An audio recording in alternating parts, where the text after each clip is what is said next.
नमस्कार जी दोस्तों, स्वागत है आप सभी का।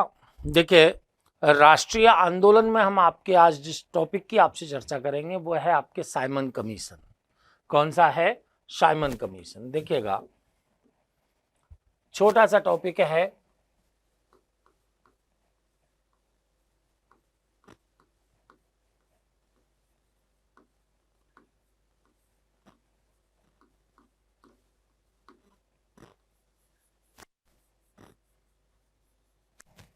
उन्नीस सौ 27-28 में आपके साइमन कमीशन के द्वारा काम करना प्रारंभ किया गया है। देखिए, सबसे पहली बात आती है कि भाई कि साइमन कमीशन का गठन क्यों किया गया। ठीक है।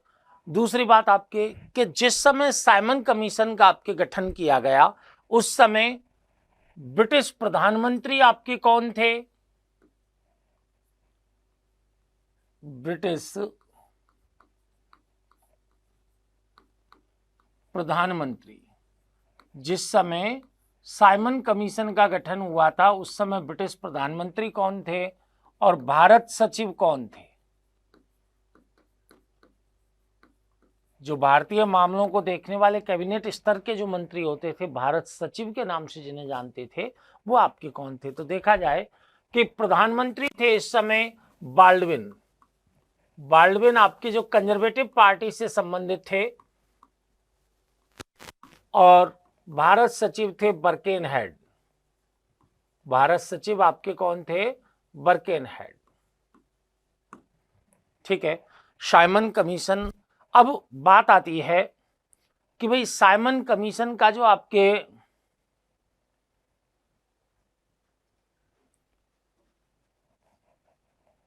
देखिए, साइमन कमीशन की हम बात जब कर रहे हैं तो साइमन कमीशन के बारे में हमको ये देखना है कि वो कि साइमन कमीशन है, ये साइमन कमीशन गठित क्यों किया गया। तो देखिए, 1919 के अधिनियम की धारा 84 में आपके इस बात का प्रावधान था कि इस जो अधिनियम है, इस अधिनियम के लागू होने के 10 वर्ष पश्चात एक संवैधानिक आयोग का गठन किया जाएगा जो इस बात की जांच करेगा कि भाई यह अधिनियम अपने उद्देश्यों में कहां तक सफल रहा है, यह अधिनियम अपने उद्देश्यों में कहां तक सफल हुआ है। ठीक है। इस समय देखा जाए तो ब्रिटेन में आपके बाल्डविन के नेतृत्व में आपके कंजर्वेटिव पार्टी की सरकार थी और इस सरकार को लग रहा था कि 1928 में जो आपके चुनाव होने वाले हैं उनमें लेबर पार्टी आपके सत्ता में आ सकती है। इसलिए भारत के लिए किसी भी प्रकार के संवैधानिक आयोग के गठन का श्रेय कंजर्वेटिव पार्टी लेबर पार्टी को नहीं देना चाहती थी। इसी कारण समय से पहले ही साइमन कमीशन का गठन, आपके लगभग 2 वर्ष पहले ही साइमन कमीशन का गठन कर दिया गया। ठीक है। 7 सदस्यीय आपके साइमन कमीशन का गठन भारत सचिव बर्केनहेड हैं, उन्होंने सर जॉन साइमन जो कि एक उदारवादी नेता थे उनके नेतृत्व में आपके कर दिया जाता है। ठीक है। तो देखिएगा,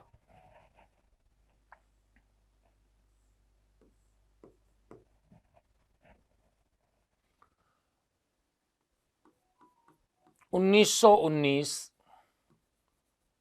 के अधिनियम की धारा 84 में यह प्रावधान था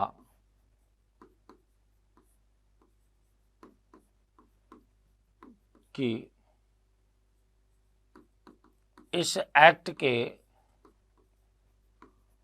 लागू होने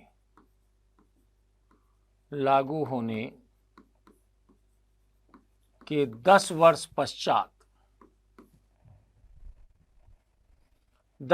पश्चात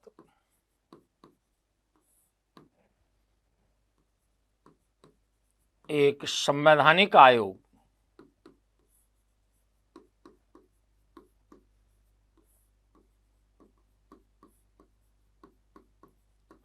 का गठन किया जाएगा।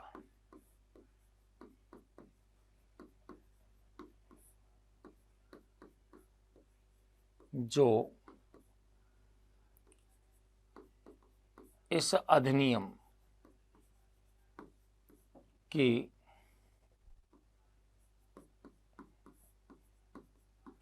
प्रोग्रेस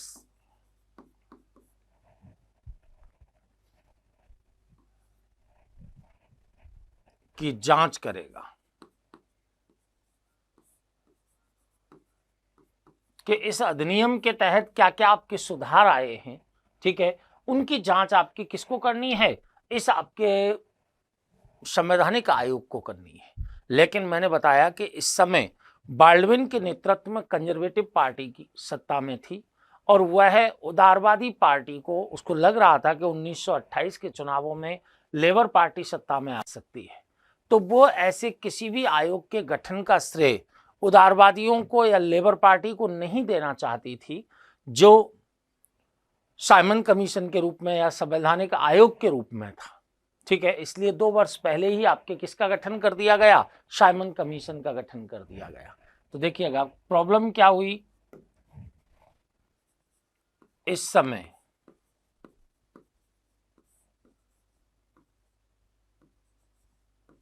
इंग्लैंड में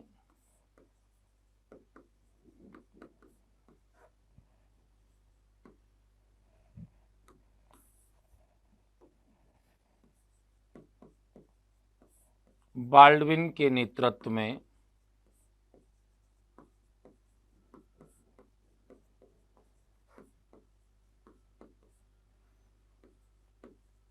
रूढ़िवादी सरकार, कंजर्वेटिव पार्टी सरकार थी तथा ऐसा लग रहा था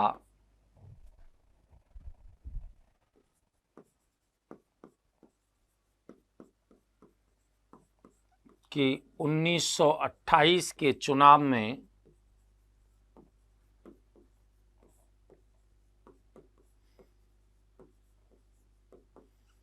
लेबर पार्टी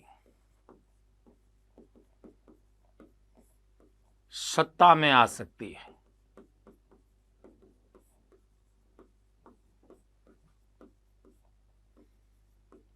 इसलिए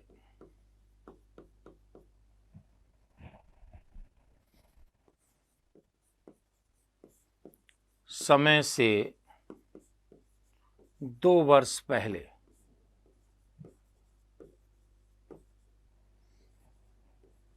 संवैधानिक आयोग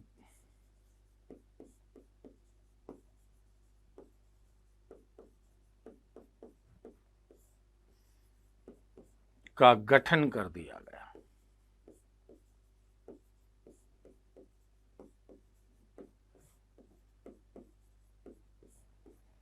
संवैधानिक आयोग का गठन कर दिया जाता है आपके कितने 2 वर्ष पहले ही कर दिया जाता है, ठीक है। अब यहां पर देखिएगा कि भाई 2 वर्ष पहले आपके यहाँ वैधानिक आयोग कहिए, इसे संवैधानिक आयोग कहिए, इसका आपके गठन कर दिया गया। इसको आपके वैधानिक आयोग कहना ही ज्यादा उचित है, संवैधानिक नहीं, वैधानिक आयोग का गठन कर दिया गया है। अब हुआ क्या कि मैंने बताया भारत सचिव के रूप में आपके कौन काम कर रहे थे, बर्केनहेड काम कर रहे थे। इन्होंने 8 नवंबर 1927 ईस्वी को एक 7 सदस्यीय कमीशन के गठन की घोषणा कर दी, जिसका अध्यक्ष किसको बनाया गया, सर जॉन साइमन को बनाया गया। किसको बनाया गया है, सर जॉन साइमन को आपके बनाया गया, ठीक है। तो देखिए भारत सचिव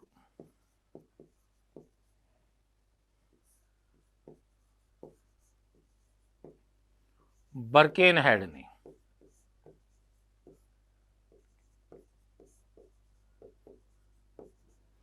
कब आपके गठन की घोषणा कर दी है कि 8 नवंबर 1927 को।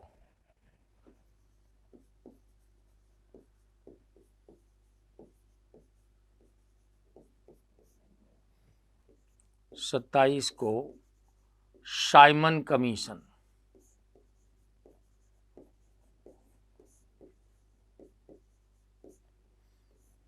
साइमन कमीशन इसको आपके देखें तो बोलते हैं Indian statutory commission, Indian statutory commission.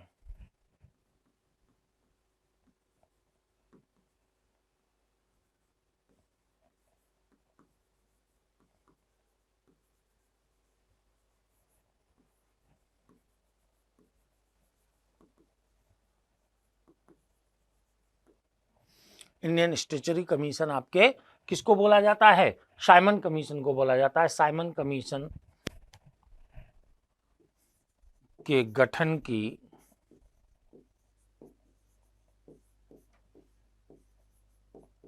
घोषणा कर दी। ये कितने सदस्यीय था? 7 सदस्यीय था। कितने सदस्यीय आपके कमीशन था? 7 सदस्यीय कमीशन था। अब आपको ये देखना है कि भाई कि ये जो 7 सदस्यीय कमीशन है इसमें आपके कौन कौन से सदस्य थे। ठीक है, अब चूंकि इसमें कोई भी आपके भारतीय नहीं था इसलिए इसे श्वेत कमीशन के नाम से भी जाना जाता है। देखिएगा, इसमें सभी सदस्य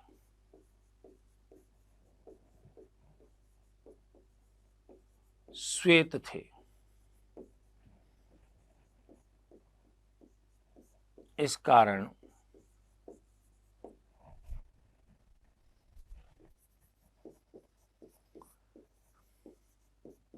इसे श्वेत कमीशन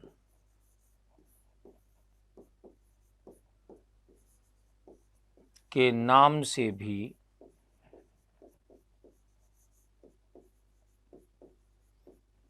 जाना जाता है। किस नाम से भी जाना जाता है? श्वेत कमीशन के नाम से भी जाना जाता है। अब प्रश्न ये उठता है कि भाई भारतीय सदस्य इसमें क्यों नहीं थे? ठीक है, किसने रोका? क्योंकि अगर इस समय देखा जाए तो ब्रिटिश संसद में आपके डॉक्टर सिन्हा, ठीक है, और आपके कौन, श्री शक्तावाला, आपके इस समय 2 भारतीय सदस्य थे ब्रिटिश संसद में। लेकिन वायसराय जो इरविन थे, वायसराय इरविन के सुझाव पर भारतीयों को इससे अलग रखा गया था। ठीक है ना, इरविन ने आपके सुझाव दिया कि भाई भारतीयों को साइमन कमीशन से बाहर रखा जाए। तो हम आपके यहां देखें, देखिए इरविन के सुझाव पर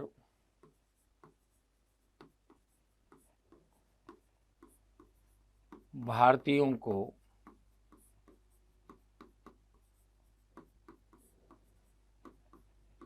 इस कमीशन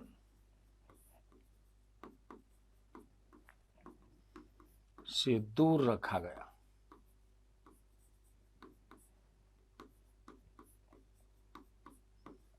जबकि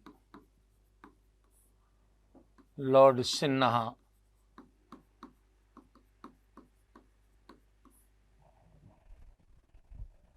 व सत्तावाला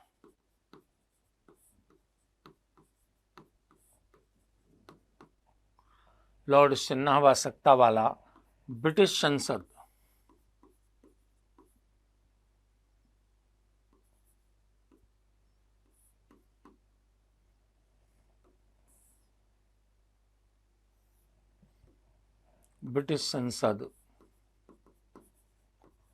में भारतीय सदस्य थे।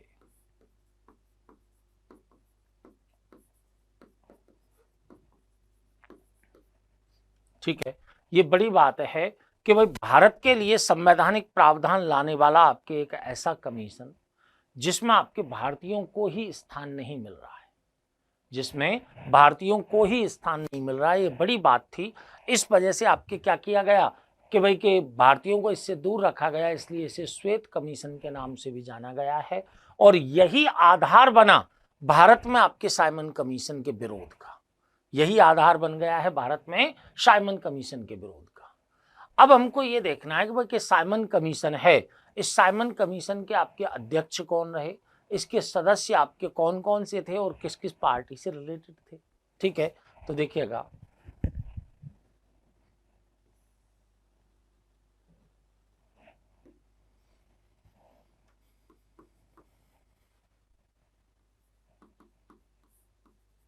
साइमन कमीशन के नाम से जिसे हम जान रहे हैं,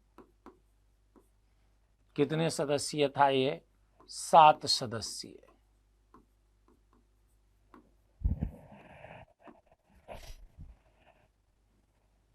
इसका अध्यक्ष बनाया गया था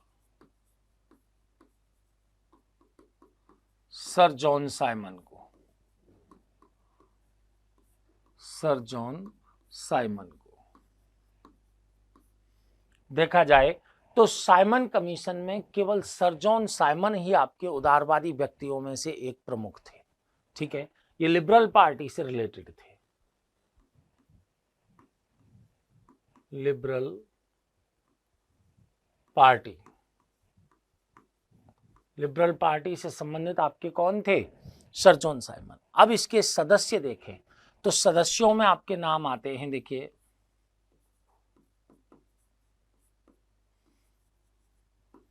क्योंकि सभी सदस्य आपके श्वेत हैं इनके, इसलिए अगर नाम याद भी नहीं होते हैं तो आपके इसमें ज़्यादा रटने की ज़रूरत नहीं है इनको, ठीक है ना। जैसे कंजर्वेटिव पार्टी के वर्नहम और स्ट्रेथकोनो को नाम आता है, ठीक है, देखो बर्नहम,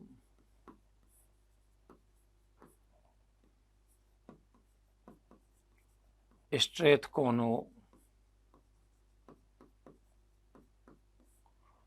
और लेनफेक्स।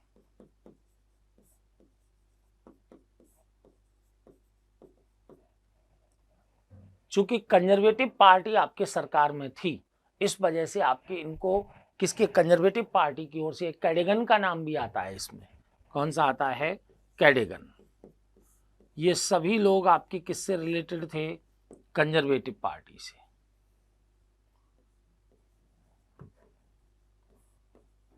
कंजर्वेटिव पार्टी से, कंजर्वेटिव पार्टी से रिलेटेड थे बर्नहम, स्ट्रेथकोनो, लेनफेक्स और कैडेगन, ठीक है। इसके अतिरिक्त अब आपके इसमें देखिए लेबर पार्टी के सदस्यों को भी शामिल किया गया है, जिनमें आपके नाम आया, एटली का नाम आया, ठीक है, और बर्नोन हार्ट का नाम आया है। बर्नोन हार्ट और एटली दोनों की दोनों आपके किससे रिलेटेड थे? बर्नोन हार्ट और एटली, ये दोनों लेबर पार्टी के थे।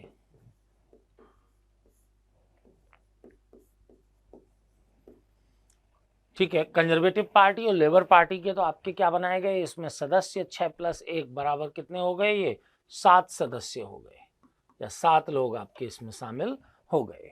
ठीक है, तो सदस्य के रूप में हम देखें तो इसमें आपके कंजर्वेटिव पार्टी के 4 सदस्य और 2 आपके लेबर पार्टी के, और एक अध्यक्ष के रूप में हम आपके लिबरल पार्टी को देखते हैं। अध्यक्ष के रूप में किसको देखते हैं? लिबरल पार्टी को देखते हैं। ठीक है, अब इस समय अगर देखा जाए कि भारत का वायसराय कौन है, इस समय भारत का वायसराय, सालू जी मैं प्रयास कर रहा हूं आपके इंग्लिश की पीडीएफ आपके थोड़ा सा लगभग 30 तारीख तक आप लोगों को अवेलेबल हो जाए, ठीक है ना। इंग्लिश की पीडीएफ आपके अवेलेबल हो जाएगी लगभग 30 तारीख तक। तो देखिएगा, मैं आपके यहाँ पर कहना चाह रहा हूँ आपसे कि भाई कि जब 7 सदस्यीय ये कमीशन गठित कर दिया गया, ठीक है, तो कमीशन आपके इस समय भारत सचिव के रूप में हमने बर्केनहेड की बात कही। इस समय वायसराय देखा जाए तो वायसराय कौन है? इरविन आपके वायसराय के रूप में थे। अब ये कमीशन 2 बार भारत आया। कमीशन कितनी बार आया है? 2 बार भारत आया है। अब 2 बार भारत आया तो इसके विरोध का निर्णय आपकी सरकार के द्वारा लिया गया कि भाई कि हम क्या करेंगे, इसके विरोध करेंगे। किस? साइमन कमीशन का आपके विरोध यहाँ पर किया जाएगा। और साइमन कमीशन के विरोध के लिए आपके देखिए 11 दिसंबर 1927 ईस्वी में, 11 दिसंबर 1927 ईस्वी में, यहां पर याद रखना है 11 दिसंबर 1927 ईस्वी में आपके इलाहाबाद में एक सर्वदलीय सम्मेलन का आयोजन किया गया था। और उस सर्वदलीय सम्मेलन में साइमन कमीशन के विरोध का निर्णय लिया गया। और विरोध का आधार आपके क्या रखा गया कि भाई कि इसमें सारे सदस्य आपके कौन हैं? श्वेत सदस्य हैं, ठीक है ना। सारे सदस्य आपके कौन से हैं? श्वेत सदस्य हैं। हालांकि आप देखें कि मोहम्मद अली जिन्ना ने भी अपने 4 प्रस्ताव आपके यहाँ दिल्ली अधिवेशन किया मुस्लिम लीग का दिसंबर 1927 ईस्वी में, ठीक है, और उनमें 4 दिल्ली प्रस्ताव आपके रखे, जिनको कि आपके वो चाहते थे कि भाई कि भावी जो संविधान का मसौदा आपके लेकर के आया जाए, ठीक है। बिल्कुल आपके दीपक जी, अधिनियम 1919 के एक्ट के आपके 10 साल बाद निरीक्षण के लिए साइमन कमीशन का गठन किया जाना था, लेकिन इसके 10 वर्ष पूरे भी नहीं हुए थे, उससे पहले ही इसका गठन कर दिया गया था। ये हमने आपके सबसे पहले आपकी यही चर्चा की है कि भाई एक्ट के लागू होने के 10 वर्ष पश्चात एक संवैधानिक आयोग का गठन किया जाएगा जो इस एक्ट की प्रोग्रेस की रिपोर्ट आपके करेगा कि भाई कि इस एक्ट के तहत आपके क्या क्या सुधार लाए गए। ठीक है ना, ये बात आपके यहाँ पर पहले ही हम कर चुके हैं। इस समय बाल्डविन आपके कंजर्वेटिव पार्टी के प्रधानमंत्री थे। इस समय बर्केनहेड भारत सचिव के रूप में थे और वायसराय के रूप में कौन थे? इरविन। वायसराय के रूप में कौन थे? इरविन थे। अब यहाँ हम बात कर रहे हैं कि भाई कि दो चीजें आ रही हैं। दो चीजें आपकी कौन सी आ रही हैं यहाँ निकल करके कि एक तो कांग्रेस आपके क्या कार्य कर रही है और कमीशन क्या कार्य कर रहा है। ठीक है ना, कांग्रेस क्या कार्य कर रही है और साइमन कमीशन क्या कार्य कर रहा है। ये दो चीजें आपके यहाँ निकल करके आ रही हैं इसमें। तो देखिए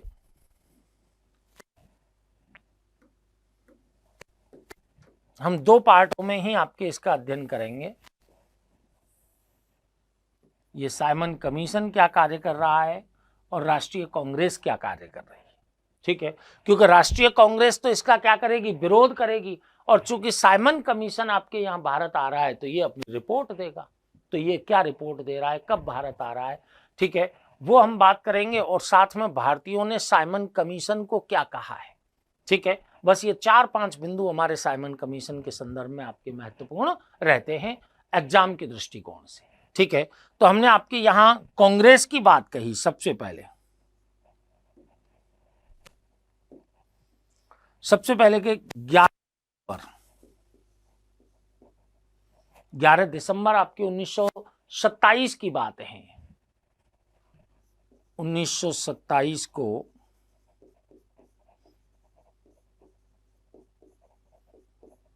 इलाहाबाद में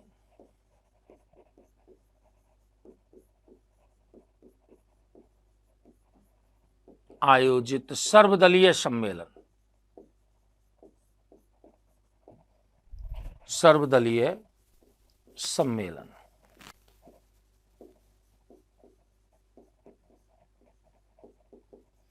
में साइमन कमीशन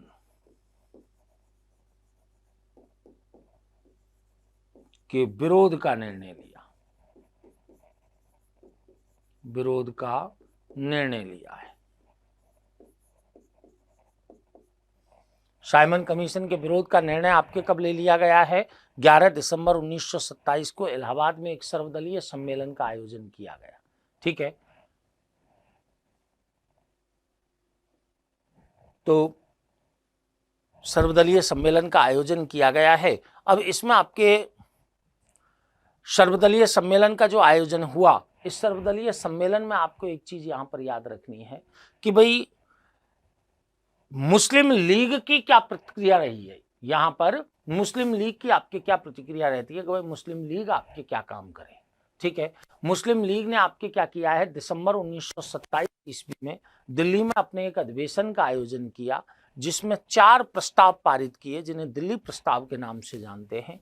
और उनके बारे में कहा गया कि भाई कि भावी संविधान में अगर इनको शामिल किया जाता है, संविधान के मसौदे में आपके शामिल किया जाता है, तो मुस्लिम लीग आपकी क्या करेगी? सहयोग प्रदान करेगी कांग्रेस के लिए।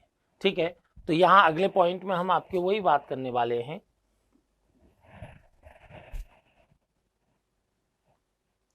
दिसंबर 1927 में मुस्लिम लीग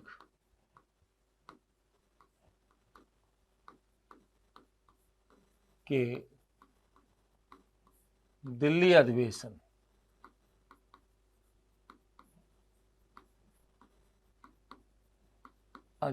में जिन्ना ने 4 प्रस्ताव, जिन्हें दिल्ली प्रस्ताव के नाम से जानते हैं,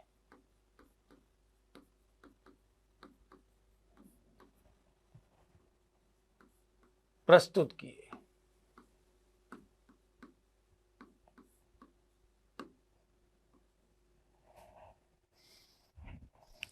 चार प्रस्ताव आपके यहां पर प्रस्तुत किए हैं आपके किसके द्वारा? मोहम्मद अली जिन्ना के द्वारा, जिन्हें वे भावी संविधान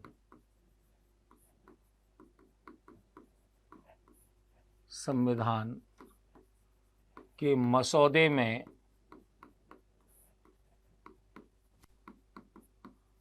शामिल करना चाहते थे। शामिल करना चाहते थे कि भाई भावी संविधान का जो भी मसौदा आपके तैयार किया जाए, उस मसौदे में आपके क्या किया जाए, इनको शामिल कर लिया जाए। किसी भी तरह से आपके किसको, दिल्ली प्रस्ताव को आपके शामिल कर लिया जाए तो मुस्लिम लीग आपके क्या करेगी, सहायता प्रदान करेगी। ठीक है। अब हुआ क्या, दिसंबर 1927 ईस्वी में, दिसंबर 1927 ईस्वी कांग्रेस का मद्रास अधिवेशन, कांग्रेस का मद्रास अधिवेशन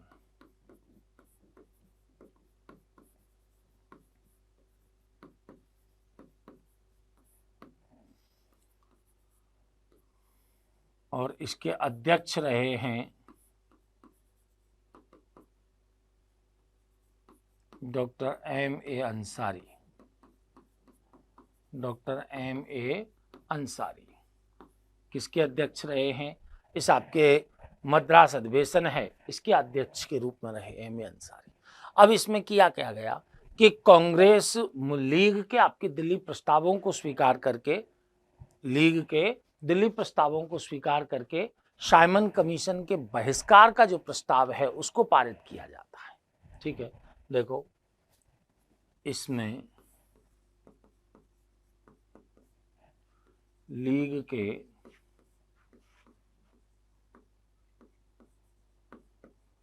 दिल्ली प्रस्ताव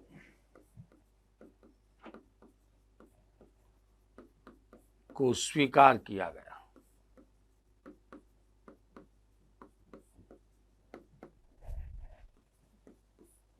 लीग के दिल्ली प्रस्ताव को स्वीकार किया गया है। ठीक है, और साइमन कमीशन के बहिष्कार का प्रस्ताव पारित किया है। साइमन कमीशन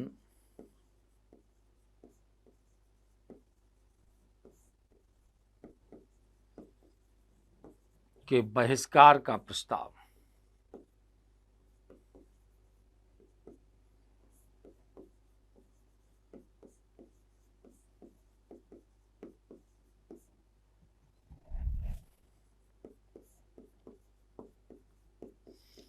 पारित किया कि हम साइमन कमीशन का क्या करेंगे, बहिष्कार करेंगे। ठीक है, और दिल्ली प्रस्तावों को आपके इसमें शामिल कर लिया गया। ठीक है, अब यहां एक चीज और आपके ज्ञान अपने नॉलेज में रखने लायक है कि भाई साइमन कमीशन का विरोध किन किन के द्वारा किया गया, साइमन कमीशन का समर्थन किन किन के द्वारा किया गया है। ठीक है ना, साइमन कमीशन का विरोध और समर्थन किन किन आपके जो संगठन आपके यहां पर कार्य कर रहे थे उनमें से आपके किन के द्वारा किया जाता है। ठीक है, तो यहां देखिएगा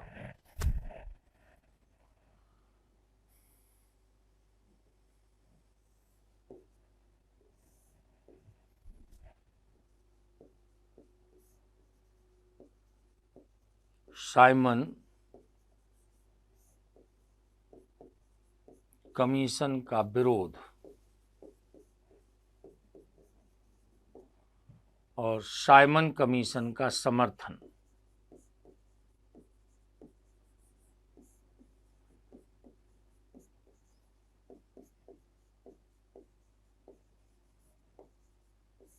ये भी एक बढ़िया प्रश्न आपके यहाँ पर बनता है कि साइमन कमीशन का विरोध कौन कर रहे थे, साइमन कमीशन का आपके समर्थन किन किन के द्वारा किया गया है।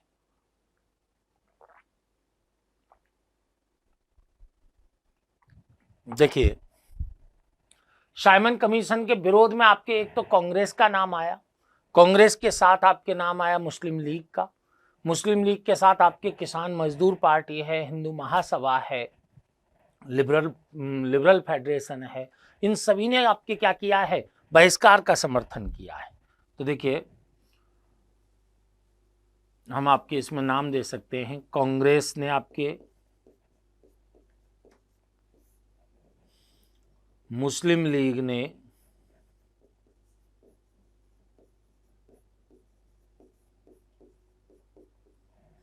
एक आपके लिबरल फेडरेशन ने और एक आपके मुस्लिम लीग की बात हो गई, यहाँ पर कांग्रेस की बात हो गई, एक इसके अतिरिक्त फिक्की का नाम आता है और हिंदू महासभा का नाम आता है। हिंदू महासभा, हिंदू महासभा, एक नाम आया फिक्की का, एक नाम आया किसान मजदूर पार्टी का, किसान मजदूर पार्टी का, ठीक है, किसान मजदूर पार्टी, और एक आपके लिबरल फेडरेशन का नाम आता है जो तेज बहादुर सप्रू के, ठीक है ना, लिबरल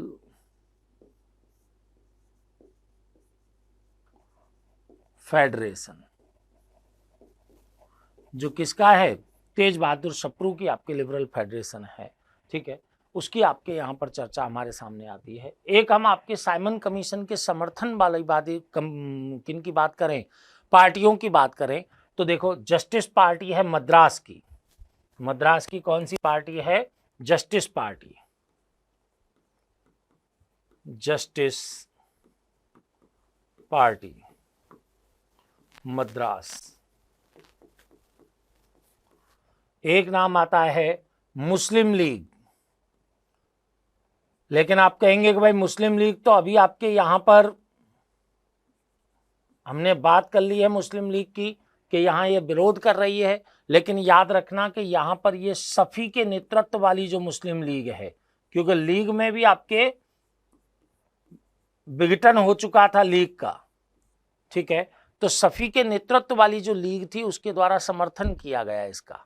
एक यूनियनिस्ट पार्टी है पंजाब की, यूनियनिस्ट पार्टी कहां की है, पंजाब की, उसके द्वारा भी आपके किसका विरोध, किसका समर्थन किया गया है, खुद आपके साइमन कमीशन का समर्थन यहां पर किया गया था। मद्रास की जस्टिस पार्टी हो या आपके मुस्लिम लीग का जो आपके कौन सा शफी के नेतृत्व वाला जो गुट है वो आपके इसके समर्थन में आ रहा था, और साथ में आपकी कौन आ रही थी, यूनियनिस्ट पार्टी जो कि पंजाब की है वो भी इसके समर्थन में आ रही थी। हालांकि इसके समर्थकों की संख्या तो आप और भी देखें ना कि और आपके कौन कौन लोग इनका समर्थन कर रहे थे, तो इनमें आपके नाम आते हैं किसका, एक तो बाबा साहेब अम्बेडकर का नाम आता है। बाबा साहेब अम्बेडकर के नेतृत्व में आपके दलित वर्ग संघ, depressed class association, depressed class association का आपके जो संगठन संचालित था उसने भी आपके क्या किया था, इसका समर्थन किया था।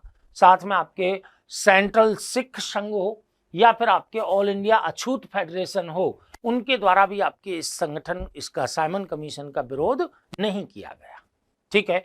तो हम आपके यहाँ पर एक किसका नाम लिख सकते हैं कि डॉक्टर अंबेडकर द्वारा संचालित दलित वर्ग संघ, ठीक है, डॉक्टर अंबेडकर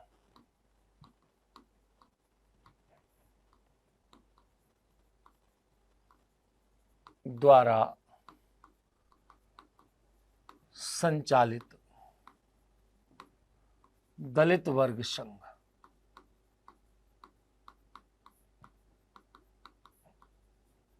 इसने भी आपके विरोध नहीं किया है, समर्थन किया है उसका, ठीक है। एक और हम आपके देखें कि भारत का मुक्ति संग्राम नामक एक पुस्तक लिखी गई डॉक्टर अयोध्या सिंह के द्वारा, श्री अयोध्या सिंह के द्वारा आपके भारत का मुक्ति संग्राम नामक एक पुस्तक लिखी गई। वो कहते हैं कि भाई कि ऐसा है कि लखनऊ में जो केसरबाग है, लखनऊ में केसरबाग में आपके कुछ ताल्लुकदार जो थे, ताल्लुकदार जो आपके जमींदार ही थे, उनके द्वारा साइमन कमीशन को दावत भी दी गई थी, उसका स्वागत किया गया था, ठीक है। ये चीज आपके हम यहाँ पर देख सकते हैं। साइमन गो बैक के नारे लगाए जा रहे थे। साइमन कमीशन है वो आपके 3 फरवरी 1928 ईस्वी को कहाँ पर पहुंचा था, बम्बई पहुंचा, और उसके विरोध में आपके काले झंडे दिखाए गए, साइमन गो बैक के नारे लगाए गए, बम्बई में हड़तालों का आयोजन किया गया है, ठीक है। इस समय आपके यूसुफ मेहर अली का नाम आता है जिनके द्वारा आपके साइमन गो बैक का नारा दिया गया था, ठीक है ना, किसका, यूसुफ मेहर अली का नाम आता है, ठीक है। तो ये कुछ एक चीजें और आपके यहाँ पर हम आपकी बात करते हैं। तो देखिए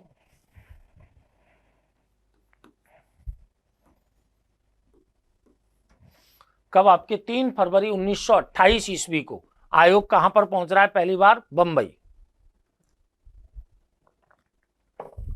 देखिए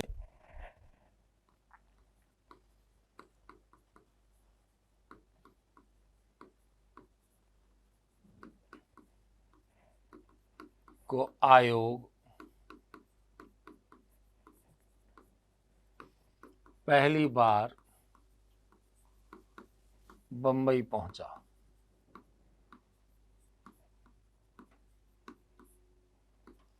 बंबई में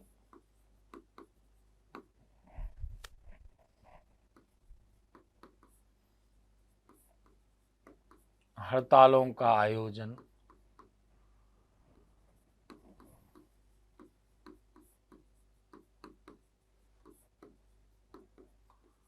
काले झंडे दिखाए, काले झंडे दिखाए तथा साइमन गो बैक के नारे लगाए।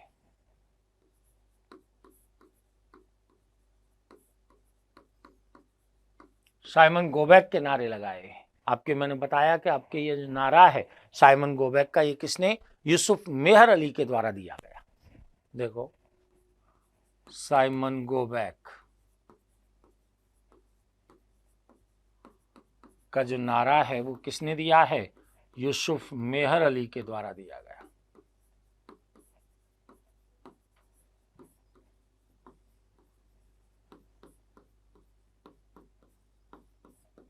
यूसुफ मेहर अली के द्वारा दिया गया है। कौन सा नारा है? साइमन गोबैक का नारा।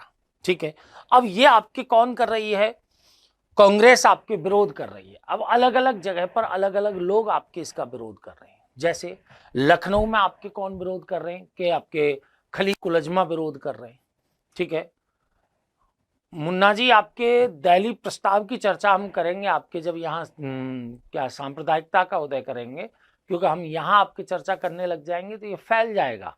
इसलिए मैं थोड़ा सा आपके इसको कंसाइज करने की कोशिश कर रहा हूँ कि थोड़ा लिमिटेड आपके अपने दायरे में रह करके ही काम करें। दिल्ली प्रस्ताव हुए, आगे चल करके और आपके प्रस्ताव देंगे मोहम्मद अली जिन्ना, उन सब की एक साथ ही चर्चा हम यहाँ पर करेंगे, जिससे आपको भी याद रखने में इसमें ज़्यादा प्रॉब्लम नहीं आएगी। ठीक है,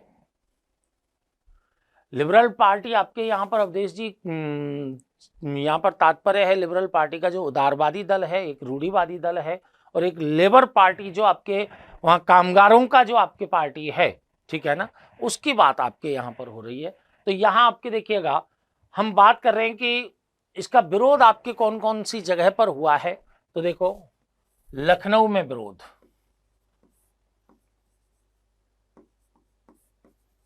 लखनऊ में कर रहे हैं खली कुलजमा।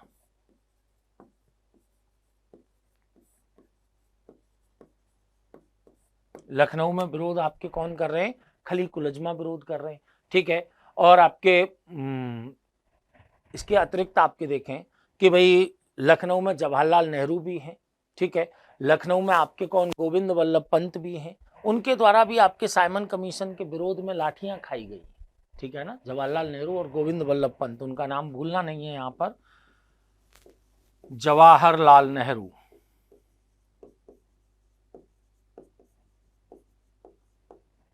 मद्रास में आपके कौन विरोध कर रहे हैं?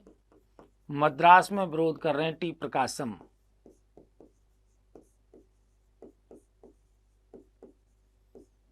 टी प्रकाशम आपके कहां पर विरोध कर रहे हैं? मद्रास में विरोध कर रहे हैं।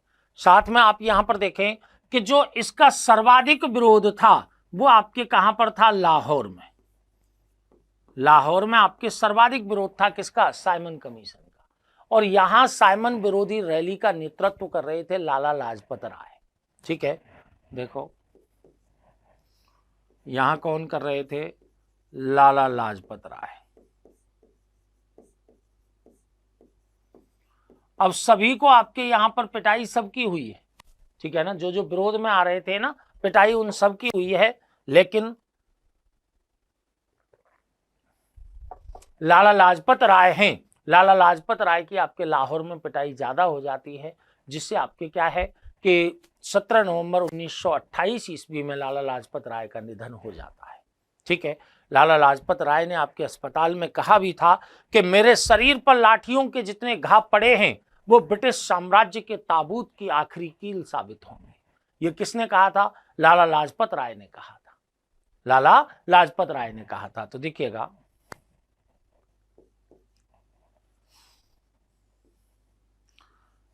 साइमन विरोधी रैली का नेतृत्व कर रहे लालाजी को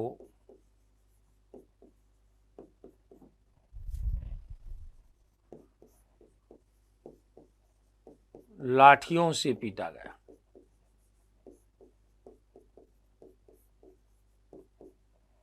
जिससे अस्पताल में आपकी कब डेथ हो गई है? 17 नवंबर 1928 को। देखिए, जिससे 17 नवंबर 1928 को लालाजी का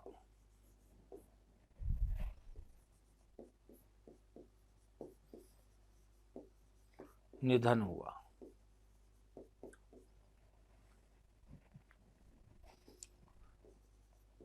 लालाजी ने कहा कि मेरे शरीर पर लाठियों के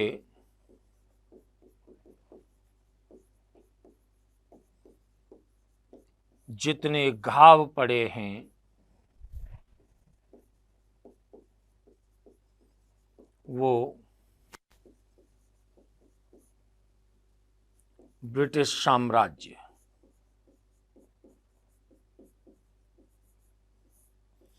के ताबूत की आखिरी कील साबित होंगे। ब्रिटिश साम्राज्य के ताबूत की आखिरी कील साबित होंगे। यह बात आपकी किसने कही है? लालाजी ने। अब लालाजी का आपके निधन हो गया। लालाजी के निधन पर आपको याद रखना है कि लालाजी के निधन पे आपके मंगल पांडे का आपके इनसे पहले ही हो चुका होता है। आपके यहाँ पर मंगल पांडे को फांसी आपके पहले ही बोल चुकी होती है। भगत सिंह की बात हम कहेंगे कि यहाँ भगत सिंह ने आपके क्या कही है कि भगत सिंह ने लाला लाजपत राय का जो आपके निधन हुआ, ठीक है, उस बात को लेकर के भगत सिंह ने आपके बदला लिया। ठीक है, और बदले के तहत आपके उनके द्वारा किसको? सैंडर्स की आपकी हत्या की गई, जिसका आपके लाहौर षड्यंत्र केस उन पर चलाए गए। हम क्रांतिकारी मूवमेंट में आपके उसकी चर्चा करेंगे। ठीक है, गांधी जी ने आपके लालाजी के निधन पर कहा था कि भाई कि ऐसा है कि भारतीय सौरमंडल का एक सितारा डूब गया है। ठीक है, गांधी जी ने क्या कहा? भारतीय सौरमंडल का एक सितारा डूब गया है।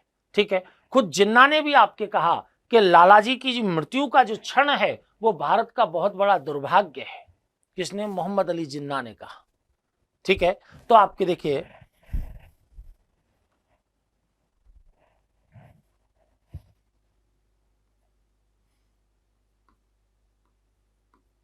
भारत का एक सितारा डूब गया है। सितारा डूब गया है। किसने कहा था? महात्मा गांधी ने। महात्मा गांधी ने तो यहां तक कहा था कि लालाजी मरे नहीं है, वो हमारे बीच में अभी भी जीवित हैं। ठीक है ना, हमारे बीच में अभी भी जीवित हैं। ये आपके किसने कहा था? महात्मा गांधी ने। उन्होंने कहा था आपके कि भाई कि लालाजी की मृत्यु से जो शून्य उत्पन्न हुआ है उसको भरना बड़ा मुश्किल है। ठीक है ना, इसलिए आपके वो कहते हैं कि भाई कि ऐसे देशभक्त हैं लालाजी कि मैं नहीं मानता कि उनकी मृत्यु हुई है, वो हमारे बीच में आज भी जीवित है। ये आपके कौन कह रहे थे? महात्मा गांधी आपके उनके संदर्भ में कह रहे थे। ठीक है, तो ये बात आपके यहाँ पर फिर भगत सिंह का आपके यहाँ पर बात आ जाएगी कि भाई भगत सिंह के द्वारा लालाजी का जो आपके यहाँ पर क्या किया गया है, लाला जी पर जो आपके अत्याचार किए गए हैं, ठीक है, उन अत्याचारों का बदला आपके भगत सिंह के द्वारा लिया गया। तो हम आपके उल्लेख करके छोड़ देते हैं केवल यहां देखो, लाला जी पर किए गए अत्याचारों का बदला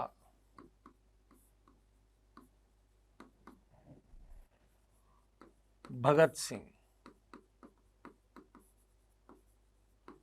के द्वारा लिया गया। ठीक है, तो भगत सिंह के द्वारा लिया गया, इसकी चर्चा हम आगे आपके क्रांतिकारी मूवमेंट में करेंगे कि भाई कि क्या हुआ था इस समय। तो ये बात हम आपकी किसकी बात कर रहे हैं, कांग्रेस की आपकी बात हम कर रहे हैं यहाँ पर मूल रूप से, कि भाई कांग्रेस आपकी क्या काम कर रही है। कांग्रेस आपकी काम कर रही है कि भाई वो साइमन कमीशन का विरोध कर रही है, और विरोध का आधार आपके क्या है, क्योंकि साइमन कमीशन के सभी सदस्य गोरे थे, साइमन कमीशन के सभी सदस्य गोरे थे, इसलिए आपके क्या किया कि वो इसका विरोध करने पर तुली हुई थी कि भाई कि साइमन कमीशन का हर कदम पर विरोध किया जाना है।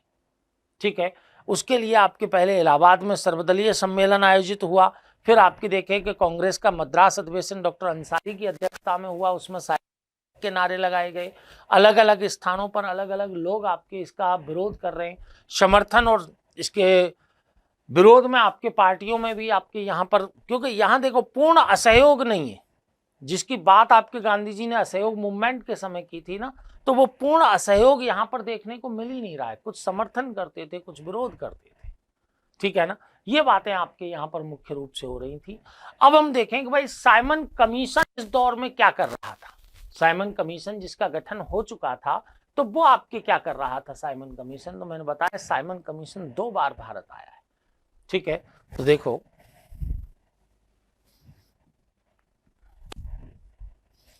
अब हम साइमन कमीशन की चर्चा करेंगे कि भाई साइमन कमीशन ने क्या किया है।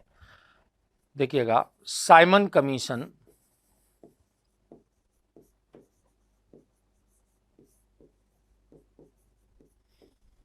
दो बार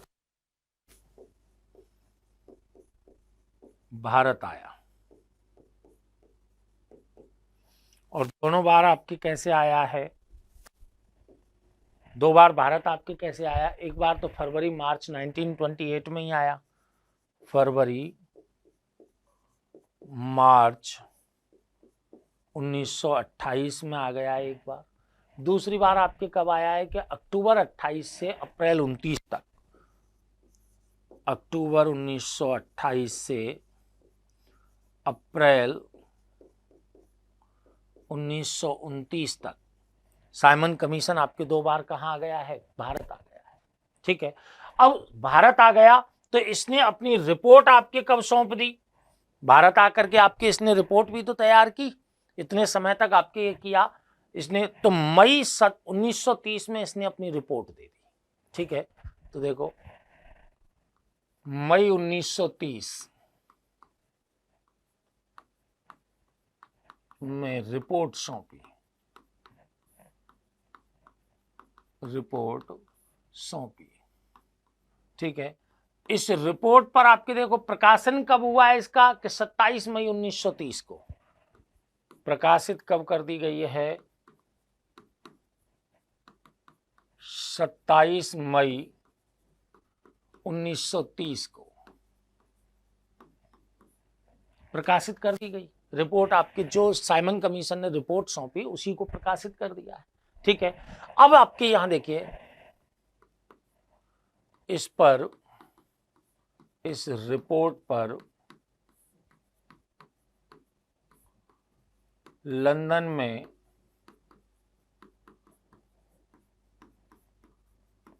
आयोजित होने वाले गोलमेज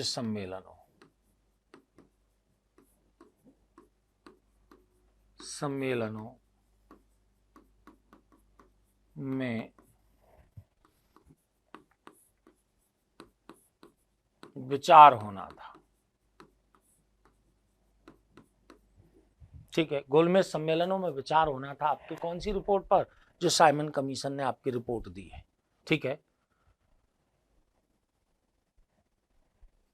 तो देखिए साइमन कमीशन ने अपनी रिपोर्ट दी, उसमें आपके देखिए शशिकांत जी, आपके अगर किसी तथ्य को लेकर के रेफरेंस की आवश्यकता आपको पड़े तो वो आप तथ्य बता दीजिएगा मुझे, मैं रेफरेंस दे दूंगा। अन्यथा आप जो स्पेक्ट्रम की आपके हिंदी और इंग्लिश दोनों में आपकी बुक आई हुई है उसी को पढ़ें, सफिशियंट है आपके, और तथ्यात्मक चीज़ों की पूर्ति मैं आपके कर दूंगा। और अगर मैं जो आपको तथ्य बता रहा हूं उस तथ्य को लेकर के आपको कोई कंफ्यूजन हो कि भाई हम ये पढ़ रहे हैं और आप ये बता रहे हो, तो उसको आप एक मैसेज के थ्रू भेजें। ठीक है, तो मैं आपके उससे संबंधित जो आपके एविडेंस हैं उन एविडेंस को आपके प्रस्तुत करूंगा। ठीक है, कहीं पर भी आपके अपडेशन की आवश्यकता हो तो उसको आप सीधे सीधे तौर पर आपके मुझे बता दें, किसी भी प्रकार की कोई टेंशन नहीं है। ठीक है, तो बिल्कुल लिबरल तरीके से आपके आपस में आपकी इनकी बात करेंगे। तो बुक रेफरेंस बुक अगर देखें या फिर आपके कोई हमारे तथ्य को लेकर के रेफरेंस की आवश्यकता हो तो आपकी दोनों बातें अलग अलग हो जाएंगी। ठीक है, तो अब हम बात कर रहे हैं यहां पर किसकी, कि भाई साइमन कमीशन ने जो रिपोर्ट दी है उस रिपोर्ट में आपके क्या क्या प्रावधान इनके द्वारा दिए गए थे। ठीक है, कभी कभी आपके वो प्रावधान हमारे आपके क्या बन जाते हैं, यहाँ महत्वपूर्ण बिंदु बन जाते हैं कि भाई कि क्या आपके प्रावधान हैं जिन पर विचार होना था आपके किसमें, गोलमेज सम्मेलनों में विचार होना था। ठीक है, रिपोर्ट के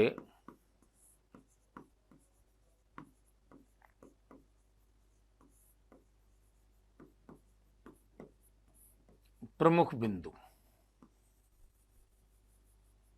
ठीक है, कि जो साइमन कमीशन आपके रिपोर्ट दे रहा है उसके प्रमुख बिंदु आपके कौन कौन से हैं। तो आपके ये कह रहे हैं कि भाई प्रांतों में द्वैध शासन को समाप्त किया जाए, प्रांतों में द्वैध शासन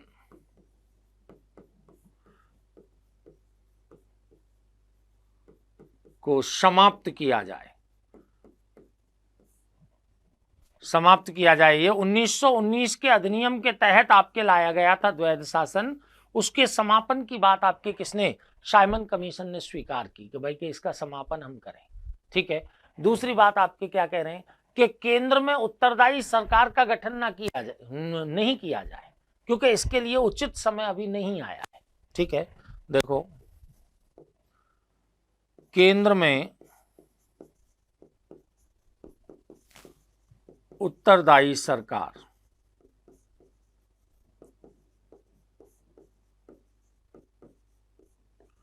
के गठन का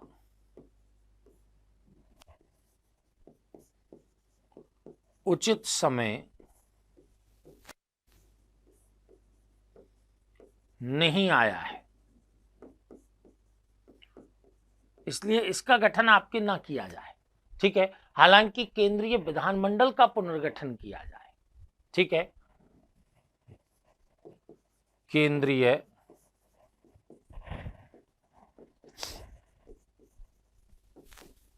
विधानमंडल का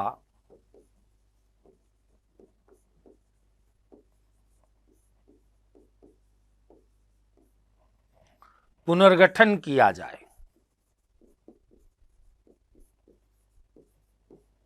केंद्रीय विधानमंडल का पुनर्गठन किया जाए और प्रांतीय विधानमंडलों द्वारा इसके सदस्यों को अप्रत्यक्ष रूप से चुना जाए। ठीक है, देखिए इसके सदस्य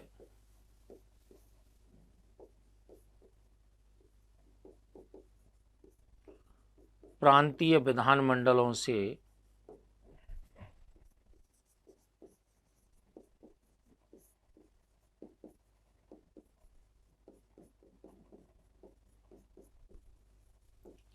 अप्रत्यक्ष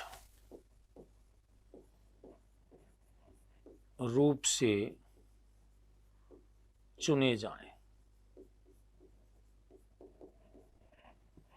अप्रत्यक्ष रूप से चुने जाएं। किसके, इस आपके केंद्रीय विधानमंडल के जो इसमें सदस्य जा रहे हैं उनको आपके अप्रत्यक्ष तरीके से चुना जाए। नेक्स्ट आपके चौथी बात आपके ये क्या कह रहे हैं, चौथी बात के रूप में आपकी जो मुख्य बात है वो आपके क्या है कि भाई गवर्नर्स हैं। ठीक है। गवर्नर्स के पास आपके प्रांतों की शांति और सुरक्षा, अल्पसंख्यकों की सुरक्षा, ठीक है, शांति, सुरक्षा और अल्पसंख्यकों की सुरक्षा की विशेष शक्तियां होनी चाहिए, ठीक है।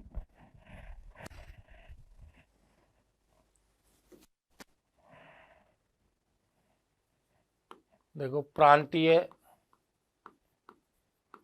गवर्नरों के पास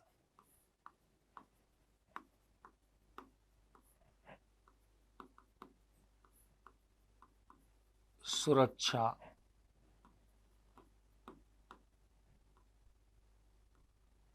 अल्पसंख्यक सुरक्षा,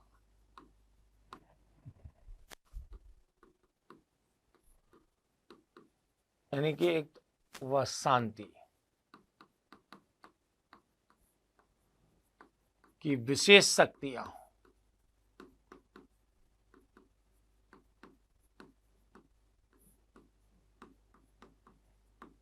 विशेष शक्तियां आपके किनके पास हो? ये प्रांतीय जो प्रोविंस के गवर्नर्स हैं उनके पास आपके होनी चाहिए, ठीक है। संविधान, यानी कि गवर्नर के पास संविधान के कार्य न करने की स्थिति, जब आपके संविधान कार्य नहीं करे तो उसके पास हस्तक्षेप का पूरा अधिकार होना चाहिए, ठीक है। अगली बात इन्होंने कही कि भाई कि मताधिकार का विस्तार किया जाना चाहिए, मताधिकार का विस्तार करो।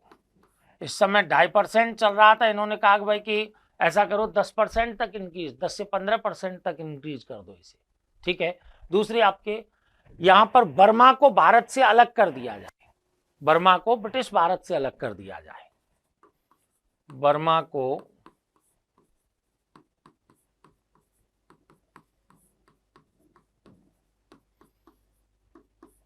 ब्रिटिश भारत से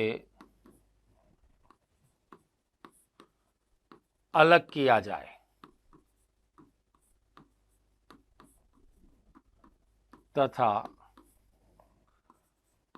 उसके लिए एक पृथक संविधान हो, एक पृथक संविधान हो। किसके लिए पृथक संविधान हो? बर्मा के लिए आपके एक पृथक संविधान, बिल्कुल अलग कर दीजिए इसको, ठीक है। अगली बात आपकी हम बात करें कि भाई केंद्र में जो फेडरल असेंबली है, ठीक है ना, एक फेडरल असेंबली का आपके गठन किया जाए जिसमें जनसंख्या के आधार पर प्रांतों से, ठीक है, और अन्य क्षेत्रों से आपके प्रतिनिधियों को शामिल किया जाए, ठीक है। ऐसी कुछ रिपोर्ट आपके किसके द्वारा दी गई हैं? साइमन कमीशन के द्वारा आपके दी गई हैं, ठीक है। सारी रिपोर्टों को आपके यहाँ जिक्र करना आवश्यक नहीं है, ठीक है। इन आपके सभी प्रकार की रिपोर्टों पर विचार आपके कब होना था? इन पर विचार होना था जब आपके क्या है, गोलमेज सम्मेलनों का लंदन में आयोजन होना था, ठीक है। अब हम एक चीज इसमें यह शामिल कर सकते हैं कि भाई साइमन कमीशन के संदर्भ में कुछ नेताओं के विचार आपके क्या रहे। जैसे शिव स्वामी अय्यर हैं, उन्होंने साइमन कमीशन को रद्दी की टोकरी में फेंकने लायक बताया है, ठीक है। स्टेटमेंट आपके कभी पूछ लिया जाए आपसे कि शिव स्वामी अय्यर ने आपके या रद्दी की टोकरी में फेंकने लायक आपके किसने बताया है, ठीक है। तो देखिएगा,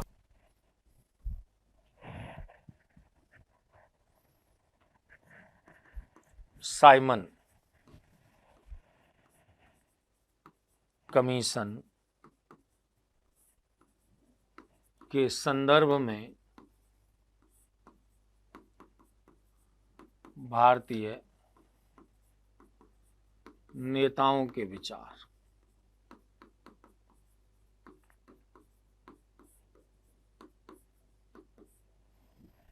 नेताओं के विचार रद्दी की टोकरी में फेंकने के लायक, रद्दी की टोकरी में फेंकने लायक,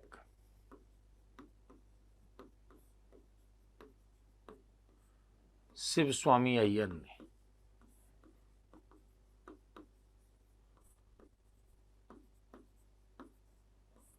शिव स्वामी अय्यर आपके क्या कह रहे हैं कि भाई कि ये जो आपके आया है कमीशन, ये रद्दी की टोकरी में फेंकने के लायक है, इसमें आपके किसी भी प्रकार की कोई विचार करने वाली बात है ही नहीं, ठीक है। इस पर तो विचार करना ही नहीं है अपने को, तो ये बात आपके किन्होंने कही थी? शिव स्वामी अय्यर के द्वारा आपके कह दी गई थी। दूसरी बात हम आपके करें कि देखिए, साइमन कमीशन है जो सरकार आपके सोच रही थी कि भाई कि किस उद्देश्य से यहाँ पर लाया जा रहा है, लेकिन जो भारतीय नेता हैं, भारतीय नेता आपके इसका जम करके विरोध कर रहे थे कि भाई कि हमको ऐसा कोई भी आपके कमीशन नहीं चाहिए जिसमें आपके ऐसा कोई भी कमीशन नहीं चाहिए जिसमें इन सारी चीजों को आपके शामिल किया जाए। मोसरी अमन जी पूरा इतिहास ही पढ़ाएंगे, कंप्लीट हिस्ट्री पढ़ाएंगे, देखते हैं आपके कौन कौन से टॉपिक्स तक हमारी पहुंच स्थापित होती है। ठीक है, तो हम आपके क्या बता रहे थे कि भाई कि शिव स्वामी अय्यर हैं, उन्होंने आपके इसका विरोध किया। मोतीलाल नेहरू हैं, उनके द्वारा आपके इसका विरोध किया गया है। साथ में आपके हम कहें कि डॉक्टर एनी बेसेंट हैं, एनी बेसेंट के द्वारा इसका विरोध किया गया था कि भाई कि ये यहाँ पर रखने के लायक ही नहीं। ठीक है ना, इसको आपके श्वेत कमीशन कह करके जो कांग्रेसी नेता हैं, वो कांग्रेसी नेता आपके इसका विरोध कर रहे थे। क्या कह करके? श्वेत कमीशन कह करके कि भाई हमारे यहाँ पर रखने के लायक ये नहीं है। ठीक है, तो साइमन गोबैक की बात करें हम, चाहे हम आपके डॉक्टर एनी बेसेंट की बात करें, इन सभी जो नेतागण हैं, इन नेताओं के द्वारा आपके साइमन कमीशन का विरोध किया गया था। लेकिन याद रखना, साइमन कमीशन के विरोध का मुख्य आपके कारण क्या था कि इसमें सारे के सारे सदस्य आपके अंग्रेज थे, कोई भी भारतीय आपके सदस्य इसमें शामिल नहीं था। इसलिए सफेद आयोग या आपके श्वेत कमीशन के रूप में इसे देखा गया था कि भाई कि ये तो एक श्वेत कमीशन है, इसमें कोई भी भारतीय सदस्य शामिल नहीं है। ठीक है ना, क्योंकि भारतीय आपके डिमांड कर रहे थे कि भाई कि हमारे लिए अगर कोई संविधान लाना है तो उस संविधान की रूपरेखा हम ही तैयार करेंगे, इसमें आप लोगों के हस्तक्षेप की आवश्यकता नहीं है। ठीक है, तो ये हमारा एक छोटा सा टॉपिक है जो साइमन कमीशन के रूप में आपके यहाँ पर हुआ है। ठीक है, नेक्स्ट क्लास में हम आपके नेहरू रिपोर्ट और उसके आसपास की जो घटनाएं हैं उनकी चर्चा आपसे करेंगे कि भाई नेहरू रिपोर्ट में आपके क्या प्रावधान लाए, उसके आसपास आपके और राष्ट्रीय आंदोलन का कौन सा आपके घटनाक्रम घटित हो रहा था। ये जो पीरियड है 1927 से लेकर के आपके शबने अवज्ञा मूवमेंट तक का, ये एग्जाम में आपके सर्वाधिक क्वेश्चन लाने वाला आपके एक कहें आपके एक पार्ट है। ठीक है ना, नेशनल मूवमेंट का सबसे अधिक आपके क्वेश्चंस इसमें से आते हैं। ठीक है, तो नेक्स्ट क्लास में फिर आपसे मुलाकात करेंगे, तब तक के लिए धन्यवाद।